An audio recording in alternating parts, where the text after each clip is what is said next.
धन्यवाद, बहुत बहुत धन्यवाद। अरे नहीं साहब, आप हमारे आइए आइए, ये एक फोटो, हाँ इनके साथ। ये आप ये एक इसको ऐसे लगा दे, लाइए वो थोड़ा सा बोलेंगे। हाँ दो, आइए आप भाई साहब, आप भी आइए इस तरफ, इधर इधर आजू बाजू आजू बाजू, उधर उधर आइए भाई साहब, आ जाइए। हमारी शुभकामना सभी लोगों को है। मैं जो है रिटायर्ड प्रिंसिपल हूँ, और वो भी बिरला जी के स्कूल का। और कुछ नहीं है बस। लेकिन मेरे उम्र जो है थोड़ी ज्यादा हो गई है, तो मैंने किसी को वचन दिया हुआ है कि मैं अपनी इच्छा के हिसाब से जाऊंगा। मेरा बेटी का वेदांत बेटा है, उसको जो है उसका अभी होगा, जल्दी होगी शादी, उस सब बहुत अभी है, वो अभी है। ये है कि मुझको जो है थोड़ा सा ये रोना जब लिया जाता है। देखो भावुक होता है नहीं पर आप तो कितने सौभाग्यशाली हैं, आपका नाम रामकृष्ण और आपको लवकुश जैसे दामाद मिले, बहुत सौभाग्य की बात। नहीं, यही तो वो खुशी की बात है जो है ना।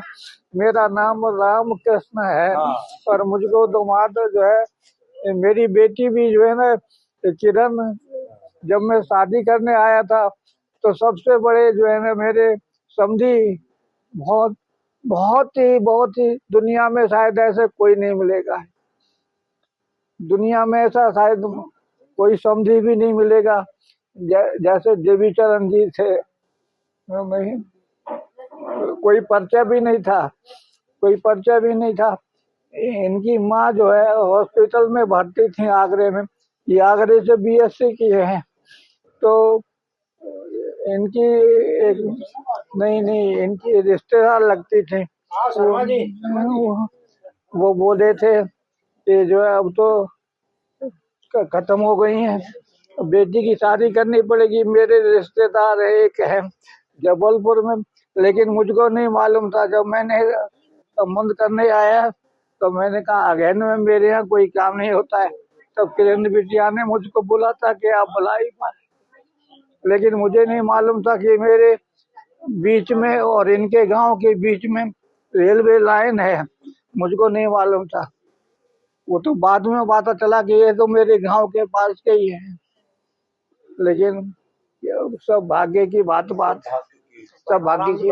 मैं तो यही बोलता हूँ कि मैंने पिछले जन्म में मेरे पिताजी इतने करोड़ों रुपए के जो है ना, उनने एक गलती की थी जो आज मुझे पेल रही है।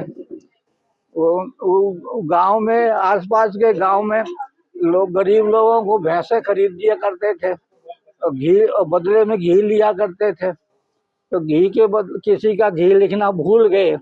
अब वो बोल रही हैं कि हमने सेठ जी घी दिया है आपको।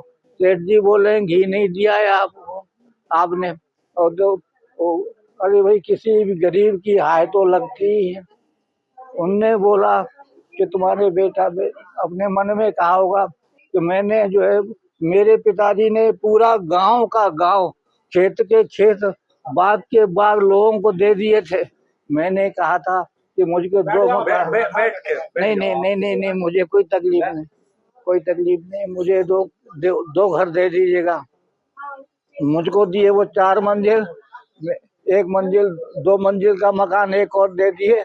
तो मैंने अपनी बहन को दिया, बहन को भी मकान फलीभूत से हुआ, क्योंकि उस बेचारी, बैठ जा आप, सब खड़े हैं, बैठ जा आप, उस बेचारी औरत ने कहा होगा, मन ही मन में कहा होगा कि सेठ हमने तो दिया है, तुमने लिखा नहीं है, तो तुम्हारा मन में ही कहा होगा भला नहीं होगा। तो वो मकान मुझको भी नहीं फला। और मकान जो है मेरा तो 5 मंजिल मकान था। 1 मंजिल जमीन के अंदर था, 7 कमरे थे। उतरने के लगता था कि सीढ़ी, ये अलमारी है, लेकिन वो सीढ़ियाँ थी नीचे जाने के लिए। ऊपर था, लेकिन बहन को भी नहीं फला, वो बहन को भी नहीं फला। तो मैं तो कहता हूँ कि ये सब कर्म के फल है। लोग बोलते हैं कि केकई ने वरदान मांगा था, केकई ने वरदान नहीं मांगा था, वो राम जी ने वरदान मांगा था। राम जी ने कहा था कि माँ